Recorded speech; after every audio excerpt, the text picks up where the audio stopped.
Hier, je me suis mis à réfléchir à ça. Wow. Tu t'es mis à réfléchir. Oui. Il est arrivé sur la scène avec une tuque sur laquelle il était écrit « Party Animal ». La rencontre Robitaille du Trisac. Antoine, bonjour. Bonjour. Alors, Québec solidaire, étais-tu sur place, toi, à Gatineau?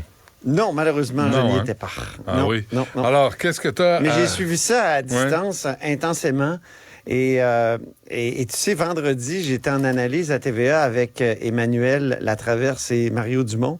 Puis la question que les recherchistes nous avaient posée, c'est quelle candidate devrait l'emporter selon vous? Puis j'avais compris, devrait l'emporter, pas comme une prédiction, mais comme un souhait. Moi, j'avais dit Émilie Lessard-Terrien. Et Mario avait dit Christine Labrie. Lui, il était sûr qu'elle l'emporterait parce qu'elle avait une longueur d'avance à cause de son organisation. Puis Emmanuel Latraverse, elle, avait parlé de Ruba Gazal. Donc, j'aurais dû faire mon SMAT parce que quand je suis arrivé en onde, j'ai dit, ben là, elle ne gagnera pas. Mais parce que, elle est à l'extérieur du parti puis tout ça, mais ça serait la meilleure. Mais finalement, j'aurais dû faire mon SMAT puis dire, oui, c'est elle qui va l'emporter. Comme si tu savais quelque chose que personne ne savait d'autre. Exactement. Donc, c'est ça. Moi, je pense que j'ai été surpris d'abord que Christine Labrie soit comme éjectée au premier tour. C'est incroyable. Parce que tout le monde prédisait qu'elle avait une longueur d'avance. C'est elle qui avait le plus d'appui au caucus. Mais là, c'est Émilie Lessard-Terrien qui a gagné, mais vraiment un mouchoir de poche, là, c'est rien. Là. C'est quelques voix qui ont fait qu'elle a gagné. Puis au premier tour, c'était Ruba Gazal qui l'a emporté. Mais là où je pense que c'est un bon choix du parti, c'est que c'est quelqu'un... Émilie Lessard-Terrien, elle a le franc-parler. Elle est éloquente, elle est dynamique. Moi, je me souviens quand elle était critique ici, quand elle était élue, là, parce qu'elle a perdu en 2022. Ouais. Mais quand elle était élue ici, de 2018 à 2022, elle a vraiment, critiqué de façon très efficace les ministres auxquels elle devait faire face, notamment Pierre Dufour, qui était à l'époque le ministre de la Forêt. Je te dis qu'elle l'envoyait dans les câbles régulièrement, puis elle avait une espèce de faconde, là, de jeunesse. En tout cas, elle vient d'une région. Moi, je trouve que c'est une bonne chose pour Québec solidaire qui a des problèmes en région. Elle est jeune, là. Écoute, là, on a 2 co-porte-parole de Québec solidaire dans la trentaine. C'est peut-être un problème parce c'est sûr qu'il y a d'autres générations qui se sentent pas vraiment proches de Québec solidaire. Là, ils vont se dire, c'est juste un parti de jeunes. Mais elle a de l'expérience et sur le terrain et parlementaire. Son statut de non-élu, là, le fait qu'elle soit co-porte-parole extra-parlementaire, plusieurs l'ont oublié, mais ça a existé à plusieurs reprises dans le passé, non seulement dans d'autres partis, mais à Québec solidaire. Souvenons-nous, en 2008, l'élection oubliée de décembre 2008, moi je l'avais couverte, cette élection-là, qui n'avait pas suscité beaucoup d'intérêt, mais c'est le retour au pouvoir de Jean Charest, mais c'est aussi la première élection d'Amir Kadir dans Mercier, et peu de temps après, au Parlement, il avait reçu Françoise David. Elle était très inquiète dans l'année qui avait précédé par le fait par la possibilité que Amir Kadir soit élu, mais pas elle. Elle avait dit dans les faits, Kadir deviendrait à peu près le seul porte-parole de Québec solidaire, donc il faut réfléchir à ça. Puis là, elle s'était présentée au Parlement quelques jours après l'élection. Puis Amir Kadir avait déclaré ce qui suit, on va l'écouter. 2008. Voulez-vous me dire si vous allez tenir à avoir Mme David à vos côtés à chaque fois que vous allez faire un point de presse ici à l'Assemblée nationale? Si Mme David le veut bien, absolument, parce que moi je suis, si vous voulez, le leader de l'aile parlementaire. Et on peut penser que Mme David, en fait, est la leader de l'aile extra-parlementaire. Notre parti travaille de manière cohérente et concertée. Ça veut dire qu'on va être tous les deux tout le temps. Donc, extra-parlementaire, ça avait fait rigoler un peu. Je me souviens à l'époque, il y a des gens qui avaient dit, ouais, extraterrestre peut-être un peu aussi. Puis Madame David avait dit dans ce même point de presse-là, en 2008, qu'il n'était pas, fallait pas les voir comme des gauchistes extraterrestres, justement. On avait bien rigolé avec ça. En même temps, si je comprends bien, Mme Lessard-Terrien, je vais lui parler à 13h d'ailleurs, elle a besoin d'être parrainée ou accompagnée si elle veut prendre la parole à l'Assemblée nationale. Ben, comme Paul Saint-Pierre Plamondon, pendant quelques temps, 1 an et demi, certains, il était toujours parrainé par Pascal Bérubé ou par un autre député. Comment t'expliques que Gabriel Nadeau-Dubois n'ait pas eu d'adversaire? Ben, c'est comme ça à Québec solidaire, on le confirme. Parce que je pense que la grogne à son égard était moins forte qu'on a pu le penser avec le livre de Catherine Dorion. Non, mais sans grogne, les Antoine. Dorionistes, ils n'étaient pas très forts, là, finalement. Ben non, hein? Ils ont représenté 10 Sans avoir de grogne, peut-être quelqu'un voulait proposer autre chose que la vision de Gabriel Nadeau-Dubois à la tête de Québec solidaire. C'est déjà arrivé dans le passé, mais il avait obtenu 94 %. Il a obtenu 90 %. Donc, la je pense que pour lui, la c'est chaise une vide bonne... a eu 10 % quand même. Ben oui, je sais, mais bon. c'est quand même une bonne fin de semaine. Pour une chaise vide? Pour lui, je trouve, parce que... Je pensais que tu parlais de la chaise vide. Pour la chaise vide, non. Mais c'est pas pire quand même pour une chaise vide, 10 % Pas de discours, pas de plan, pas de programme, pas de dépenses, pas d'interview, rien, 10 %. C'est bon. Mais comme Rémi Nadeau l'a bien souligné dans le journal, je pense que Gabriel Nadeau-Dubois a réussi à attendrir les cœurs des militants, même ceux qui lui en voulaient un peu pour son côté trop lisse, trop stratégique. Y a-tu Et là, cru, il faut toi? le savoir, là, je reviens à 2007. Françoise David avait peur que le seul élu, s'il y avait un seul élu de Québec solidaire, et c'est arrivé en 2008, il y aurait toute la place et il serait le vrai seul chef. Ben, c'est ça qui va arriver, là.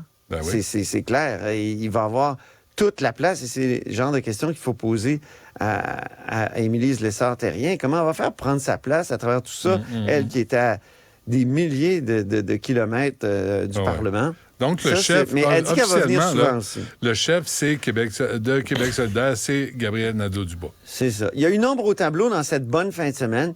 Je pense que c'est, pour Québec solidaire, c'est le fait d'exclure les candidatures masculines. J'ai hâte de savoir ce que Olivier Bolduc, qui était le candidat de Québec solidaire dans Jean Talon, contre la volonté de l'establishment, disons, de Québec solidaire, pense de ça. J'espère qu'il va s'exprimer.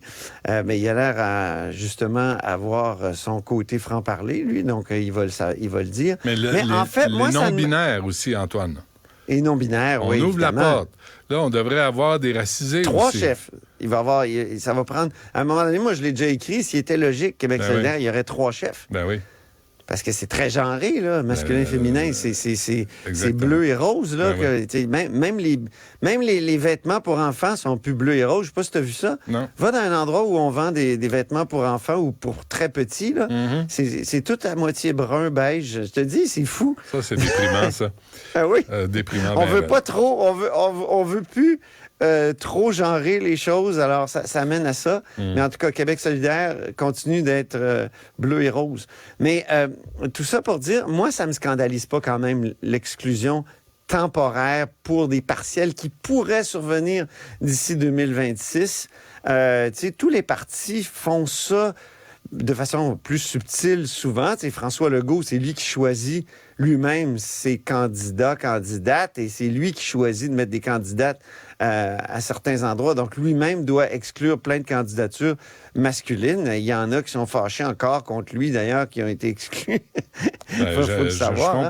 Je comprends ça. Il me semblait qu'on était à une époque c'est le mot « exclure » quand même qui fait en sorte que là, ils ont l'air à être contradictoires qu'avec solidaire avec Mais on n'est pas à une époque de la compétence. L'inclusion. Ouais. Ben, oui. Tu sais, qui que tu sois, quelle que soit ta couleur de ta peau, quelles que soient tes origines, la compétence. Es-tu le, plus compétent? C'est tout ce qui nous intéresse. Je le crois aussi, mais je pense que si ce parti-là voulait être cohérent avec ses principales idées, devait prendre des mesures comme celle-là. Mais la mesure est temporaire en même temps. C'est jusqu'aux prochaines élections. Ouais. Et avant qu'on se quitte, Antoine, un mot sur les négociations qui n'en sont pas. Ça a été soulevé. Ben, il paraît que ça négocie plus qu'on pense. Hein? Ah oui? Puis, oui. Je sais pas si tu as ces échos-là, mais depuis la nomination du conciliateur, ça jase pas mal, puis il y a plus d'espoir. Puis en plus, il y a quand même le Front commun et la FIC qui donnent la chance, comme ils ont dit, à la négociation. Donc, et même du côté gouvernemental, on sent que c'est plutôt positif. Il y a juste la FAE qui est de son côté, mais en même temps, font la grève, la FAE, mais ils sont aux tables pareil, là. Tu sais, souvent, quand un syndicat fait la grève, il n'est pas là. Mais là, ils sont là. Donc, eux autres, c'est un moyen de pression seulement. C'est pas une façon de dire on rompt tous les ponts. Et moi, je voulais souligner un détail intéressant qui a été soulevé par Marois Risky jeudi dernier en Chambre. Elle a posé la question à Sonia Lebel. Pouvez-vous admettre que lorsque vous demandez aux enseignants d'être disponibles à partir du 30 juin, c'est-à-dire qu'ils vont devoir refuser le chômage? Et c'est toute la question, Benoît, de la souplesse demandée par le gouvernement qui voudrait bien que ce soit réglé, les classes, là, pour pas qu'on ait des paniques de pénurie de profs au mois de... Et avec grand raison, mais tu vois qu'il y a un détail technique qui bloque. C'est-à-dire, si tu empêches à des précaires... C'est-à-dire, si tout de suite tu dis à des précaires qui ont un job à partir mettons, du 20 août, ben tu les empêches d'obtenir l'assurance chômage. Du 20 juin. Non, du 20... Non, si tu leur dis... Ouais.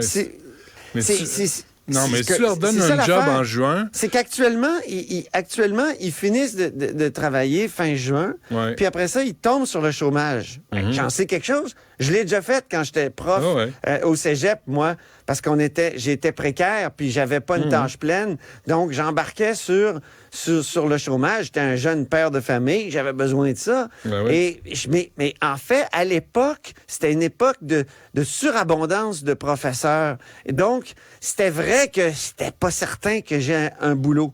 Aujourd'hui, et ça, c'est des gens qui me chutent ça à l'oreille, c'est sûr que quand tu as fini ton année, à moins que tu aies été reconnu coupable de trucs épouvantables, tu vas avoir un job au mois d'août. Et donc, même du côté patronal, on se surprend que ça soit soulevé même par la FAE, ça, parce que c'est...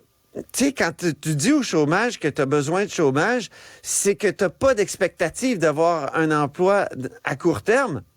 Alors que là, 2 mois plus tard, tu as un boulot, c'est certain. Alors, c'est presque... Il y a une question presque de fraude, là, de danger de se faire accuser de fraude. Mais c'est une poignée, donc, de précaires dans le système qui font en sorte eux, ils perdraient pas mal. En même temps, ils sont payés sur 10 mois. Alors que les temps pleins permanents, eux, sont payés sur 12 mois. Ils ont le même salaire. Donc, il faut dire qu'eux, là, qui vont toucher du chômage l'été, ils ont comme une petite prime. Oui. Mais on devrait revoir tout ça, là, parce qu'en même temps, tu sais, ils attendent à la fin août pour savoir quel genre... Mais faudrait... Tu sais, quelle classe ils vont avoir. C'est une deuxième année, une quatrième année. Tu sais, je veux dire, il faut qu'ils se préparent un peu. Je me souviendrai toujours, moi, que le 16 août... J'ai appris, il y a plusieurs années, là, quand j'étais jeune, mais professeur quand même, j'ai appris que je donnais histoire politique de l'Occident à partir du 24 août. Là, je capotais. Tu fais ça en 8 jours, tu sais. C'est sûr que je suis un puits de connaissances, mais il y a des limites. Tu y vas par étapes, là, mais tu sais, je veux dire... Mais il y a un fond à ça. Mais il y a un vrai problème, là. Ça accroche au niveau de l'assurance-emploi. C'est vrai qu'il y a des gens qui perdraient des choses. Donc, est-ce qu'il faudrait pas donner plus de permanence plus rapidement, peut-être? Je sais pas.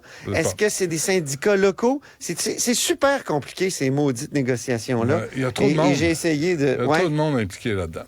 On se reparle demain pour faire la suite des choses, Antoine. Sans faute. Salut, Ben. Bye. L'émission de Benoît Dutrisac est aussi un balado. Écoutez au moment qui vous convient en vous rendant sur l'application Cube ou sur le site cube.ca.